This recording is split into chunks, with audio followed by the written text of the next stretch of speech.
하나님의 말씀 사도행전 9장 31절 한 절 말씀 보도록 하겠습니다. 사도행전 9장 31절입니다.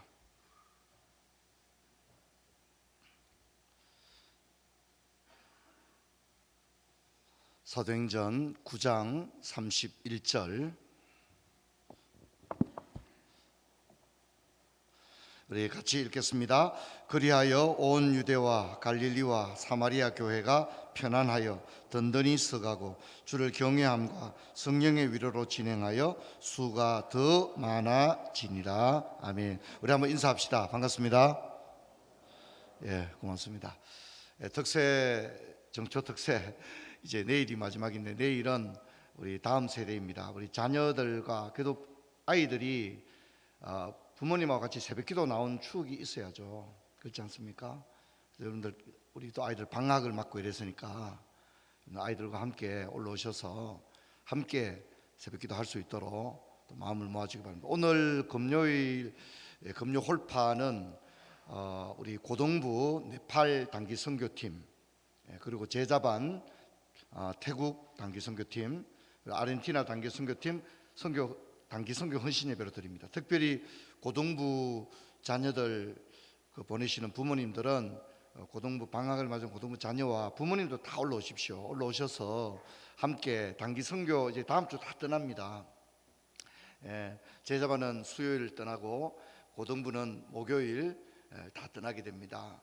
여러분 이게 보통 일이 아닙니다. 여러분 엄청나게 우리가 기도해야 되고요. 제가 교회적으로도 다음 주 한 주는 전 교회가 매일 식사 시간마다 단기 선교팀을 위해서 기도할 수 있도록 좀 그렇게 결정을 할 예정입니다.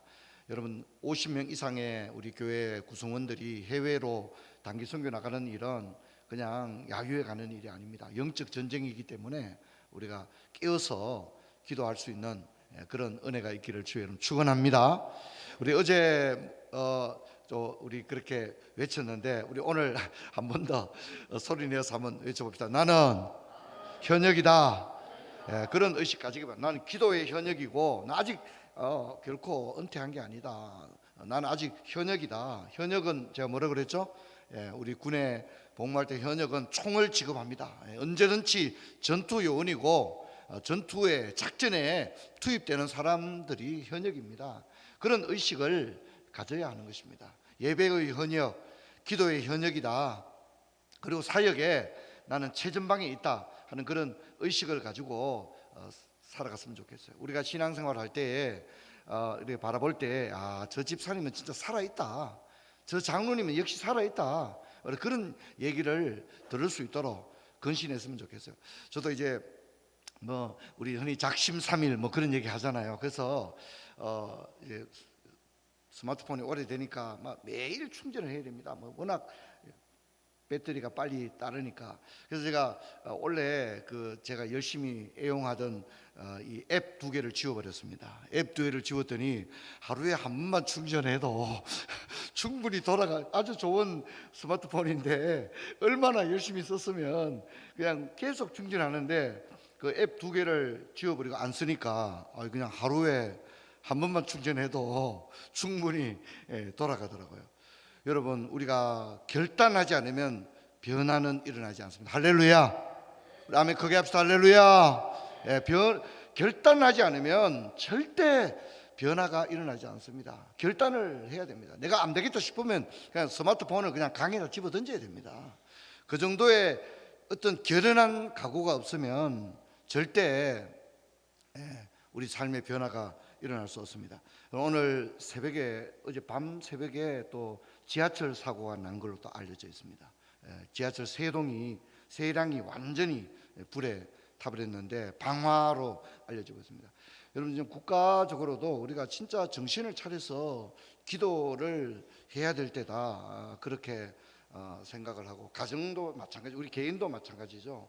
진짜 긴장하고 근신하고 깨어서 시험에 들지 않도록 깨어서 기도하고 그럴 수 있으면 좋겠습니다.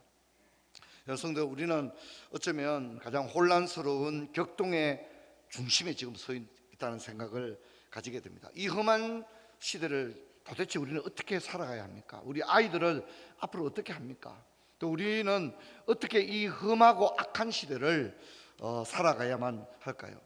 이번 특세 주제가 단단한 가정, 단단한 교회인데 저는 여기에 해답이 있다 그렇게 생각합니다.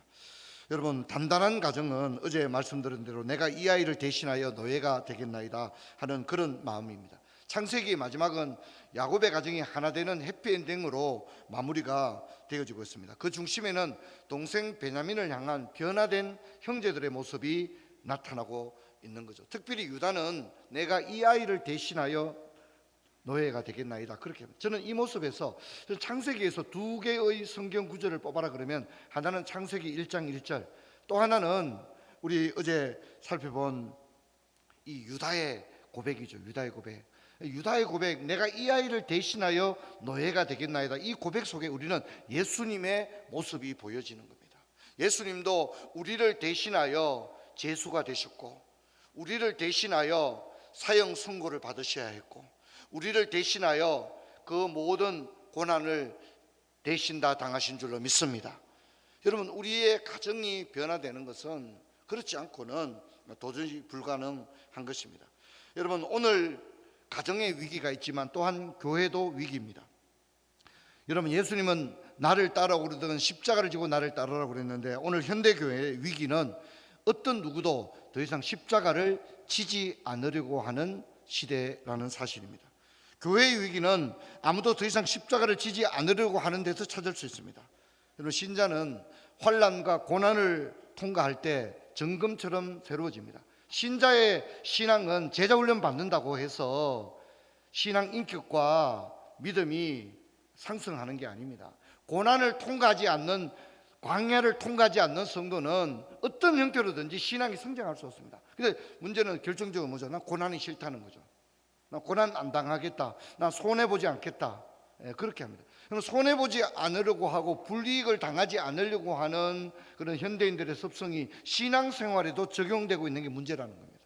여러분, 우리가 신앙생활만큼은 기꺼이 십자가를 지고 기꺼이 손해를 보고 기꺼이 헌신하고 희생할 수 있어야만이 기독교 신앙이 성립이 되는데, 절대 손해 안 보려고 하는 그런 마음들이 신앙생활에도 그대로 접목이 되어버리게 되니까 교회는 더 이상 십자가가 없는 교회, 현대 기독교는 고난을 정면으로 승부하는 그런 기독교 신앙이 아니라 고난을 어떻게 하면 피해 나갈까 하는 그런 기독교 신앙이 됐습니다. 그러다 보니까 우리 목사님들 얘기를 들어보면 연초에 직분자 임명이 어렵다는 거예요. 뭐 왜 아무도 안 하려고 한다는 거죠. 예? 뭐 이래서 안 하고 다 이해가 되죠. 그런 우리의 모습입니다. 여러분 어떻습니까? 요즘 개척교회 하는 목사님들 얼마나 힘들어요. 개척교회 안 가죠. 개척교회 안 갑니다. 큰 교회로 모여듭니다. 큰 교회로. 예전에는 일부러라도 개척교회 등록해서 헌신하고 애쓰려고 했지 않습니까? 제가 교육전서 할 때는 제 맡은 교회 여름 성경학교 하고 난 다음에 품앗이 여름 성경학교를 하는 거예요. 시골의 교회 가서도 성경학교 인도해주고, 또 친구 목사님 교회 여름 성경학교 하는데 가서 또 막 특강으로 섬겨주고, 여름에는 이렇게 제가 생각해 보면 여름 수련회 한 4-5번씩 하고 신앙 수련회 한 4-5번씩은 했는 것 같아요. 그러니까 7, 8월 막 한 달 전체를 했죠. 그리고 예전에는 대학부들이 다 뭘 했습니까? 뭐 했어요?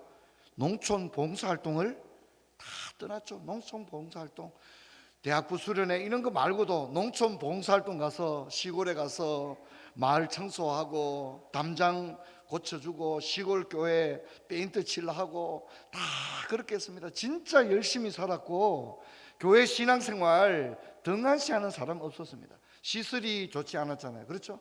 요즘은 이제 제가 작년에 여름 수련회 경주에 가서 진짜 깜짝 놀랐어요. 아이들 여러분 물가가 얼마 올랐냐면 여름 수련회 하는데 아이들 한 끼 밥값이 12,000원입니다. 12,000원입니다. 여러분 예전에 수련회 할 때 밥을 다 누가 했습니까? 밥이 하늘에서 내려왔잖아요. 그죠? 그죠? 밥을 누가 했죠? 다 권사님들이 했죠. 성경학교 한다, 성경 캠프 간다 그러면 그 식당팀 만들어서, 그렇죠? 식당이 또 없잖아요. 시골 초등학교 교회, 그죠? 가설로 식당 만들고 가설로 화장실 만들고 그렇게 하지 않았습니다. 제가 교육전서 할 때 유년부만 여름 성경 캠프 300명 갔던 기억이 나거든요. 칠성시장, 서문시장에 텐트는 미리 다 예약을 해가지고 빌려가지고 그렇게 갔던 그런 기억들이 납니다. 근데 오늘 교회들은 아무도 희생하지 않습니다. 여러분, 물론 시대의 흐름을 우리가 어떻게 할 수 없지만 분명한 방향 하나는 우리가 고난을 싫어하고 있다는 것만은 틀림없습니다. 고난을 달가워하지 않습니다. 하지만 여러분, 분명한 것은 어떤 형태로든지 고난을 통하여 십자가를 통과하여 인격과 신앙도 아름답게 빚어진다는 겁니다. 그러다 보니까 어떻습니까? 언제부터인가 우리 신앙생활이 고난을 싫어합니다. 교회에서도 절대 손해보지 않습니다. 내가 왜 이거 해야 되냐고 그렇게 얘기합니다. 그러다 보니까 어떻게 됩니까? 우리의 신앙이 변화가 일어나지 않는 겁니다. 그냥 그대로 세월만 흘러가지 그 모습 그대로 오히려 신앙이 퇴보합니다. 욥기 23장 10절을 보면 그러나 내가 나의 가는 길을 그가 아시나니 그가 나를 단련하신 후에는 내가 순금같이 되어 나오리라. 내가 단련하신 후에는 순금같이 되어 나오리라. 그렇게 이야기합니다. 성경은 신자의 인격과 신앙은 고난을 통하여 빚어진다고 말합니다. 고난을 통과한 신자의 신앙은 아름답습니다. 제가 이제 기억이 나는 것은 하용조 목사님이 제가 어느 세미나를 갔는데 하용조 목사님이 암 투병 생활을 진짜 오래 했거든요. 여러 암을, 3개의 암을 앓았잖아요. 그리고 이제 몸이 바짝 말랐습니다. 이제 제가 그 수련회에 갔는데 목사님이 투병 생활 중에도 강사로 나오셨는데 서서 설교를 못 하고 앞에 이제 의자 하나 딱 이제 앉아서 마이크 들고 얘기하는데 그런 얘기를 하더라고요. 자기가 깨달은 게 하나 있는데 그게 뭐냐면 열심히 새벽 기도하고 성경 읽고 개인의 경건 훈련하고 그래서 빚어지는 신앙 인격이 있고, 내가 암을 3개를 앓으면서 10수년을 항암을 하는 그런 과정에서 이 질병이라고 하는 건 다른 말로 뭐라고 얘기할 수 있죠? 고난이라고 할 수 있잖아요, 그죠? 고난을 통하여 질병으로 말미암아 10수년 그렇게 고통을 당하면서 빚어지는 신앙 인격이 또 다른 신앙의 인격이 있다는 걸 알았다는 거예요. 제자훈련 아무리 하고 새벽기도 열심히 한다고 해도 고난을 통과해서 빚어지는 신앙과는 뭔가 그 결이 다르더라. 그런 얘기를 하는 걸 듣고 말씀을 겨우 이어가는데 제가 그 얘기를 듣고 굉장히 공감되는 부분들이 있었습니다. 저도 이제 목회를 우리 교회도 이제 원래 29년 차 아닙니까? 교회 개척해서 많은 사람들을 봅니다. 그런데 날 때부터 인품이 훌륭한 사람이 있고요, 양육을 통하여 빚어진 사람이 있고요, 또 어떤 사람이 있다고요? 고난을 통해 빚어진 사람이 있어요.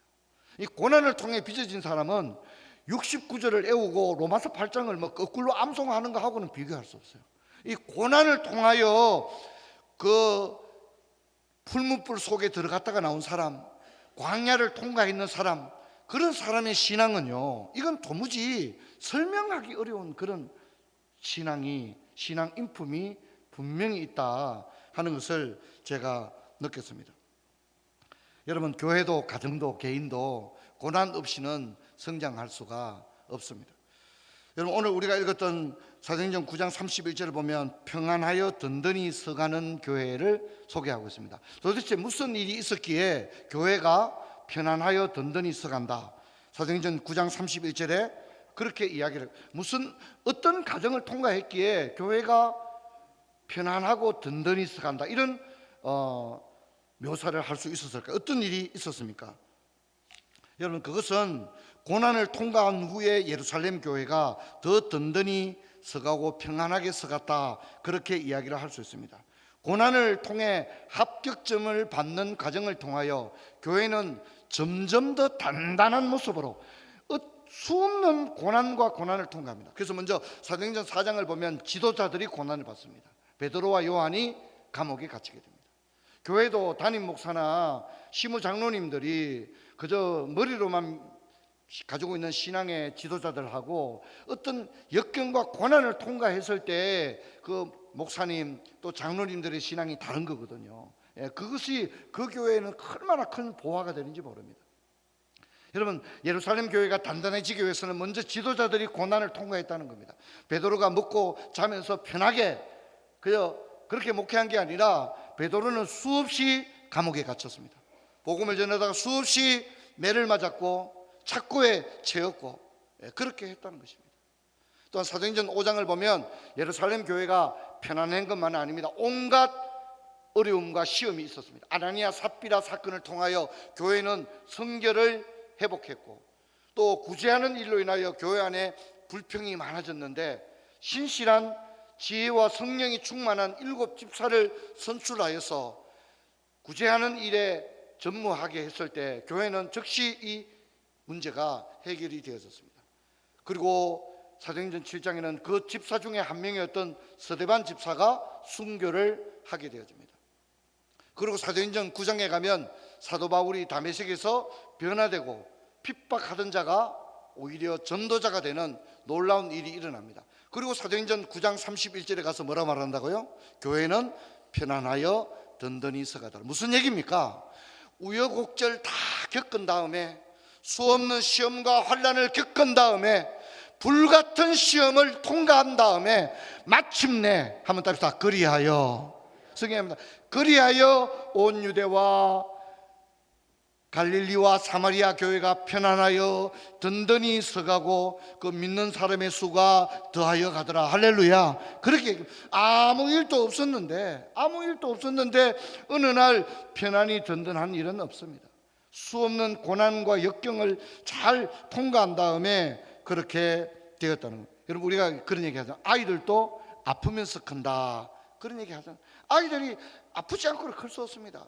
저도 이제 아이들이 이제 다 장성했으니까 생각해 보면 정말 중학교 때 아이들이 막 진짜 질풍노도의 시기를 거치는 것 같아요. 아이들이 그렇게 예쁜 아이들이 막 갑자기 우락부락해지고 막 진짜 부모가 이해할 수 없는 과정을 거치는 거예요. 그러니까 지금 생각해 보니까 그게 맞는 것 같아요. 이 애들이 티네이저 시절을 지나서 이제 어른이 돼야 되잖아요. 군대도 가야 되고 대학도 가야 되고. 그런데 그러기 위해서 아이들이 어떻게 됩니까? 진짜 세포 분열을 하는 거예요. 세포 분열. 그래서 그저 뭐 게임이나 하고 간식 좋아하는 아이가 아니에요. 이제 연애도 해야 되고 이성 감정도 느끼고 막 부모 기성세대에 대해서 불만도 가지고. 여러분 이건요 한번 답시다. 아이들이 크는 가정이다. 아이들이 크는 가정이니까 막 울긋불긋하고 막 울퉁불퉁해지고 이렇게 하는데 그게 잘못된 게 아닙니다. 그게 정상입니다. 여러분 라면을 끓여도 물이 막 라면 끓이는데 물이 편한 잔잔한 물가가 됩니까? 라면 끓이면 물이 어떻게 돼요? 너무 반응이 없습니다.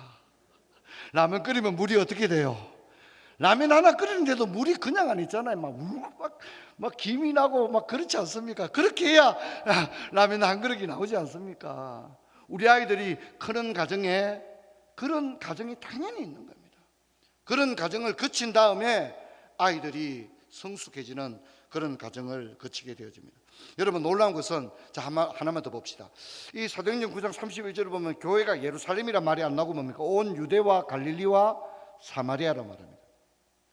고난을 겪는 가운데 교회는 위축되었습니까? 아니면 교회는 점점 확장되었습니까? 확장되었다는 거예요. 예루살렘 교회가 환난을 당했죠. 그리고 사람들이 흩어졌는데 온 데 가는 곳마다 교회가 세워집니다. 그런데 계속해서 환난이 있습니다. 시험이 있습니다. 그런데도 이런 문제들을 통과합니다. 고난을 통과하고 합격점을 받아가는 가운데 교회는 뭡니까? 예루살렘에서 유대와 갈릴리와 사마리아까지 나가고 이 사도행전 9장 다음에 10장으로 가면 드디어 교회는 어떻게 됩니까? 이방인 선교를 향해서 한 걸음 더 나갑니다. 사랑하는 성도 여러분, 바람 하나 불지 않고 폭풍이 오지 않고 홍수도 나지 않는 그런 걸 기대하지 마십시오. 살아가다 보면 지금처럼 이렇게 어떻게 대한민국이 이럴 수 있을까? 이런 일도 있게 되고요. 온갖 어려움들이 있습니다. 하지만 여러분 그런 일들을 통하여 우리는 앞을 향해 나가게 될 줄로 믿습니다. 한번 답시다. 고난당한 것이 우리 크게 답시다. 고난당한 것이 내게 유익이라. 할렐루야. 성경에 그렇게 얘기하죠. 고난당한 것이 내게 유익이라. 고난당한 것이 내게 유익이라. 이 고난을 통하여 내가 주의 율례를 배우게 되었나이다. 그렇게 고백하자. 여러분 성도들에게도 고난이 있는데 성도들에게 고난은 여러분 하나님의 축복인 줄로 믿습니다. 그래서 이 고난을 잘 견뎌냈을 때 하나님이 엄청난 은혜를 주신다 하는 걸 기억하고, 여러분 올 한 해 어떤 일이 있더라도, 여러분 그 어떤 고난이 있더라도, 어떤 시험이 있더라도 그것을 잘 견디고 승리하면 여러분 그걸 통하여 우리가 정금처럼 새로워지는 그런 은혜를 25년도에 경험하는 저와 여러분 되기를 주의 이름으로 축원합니다. 우리 찬양 간다.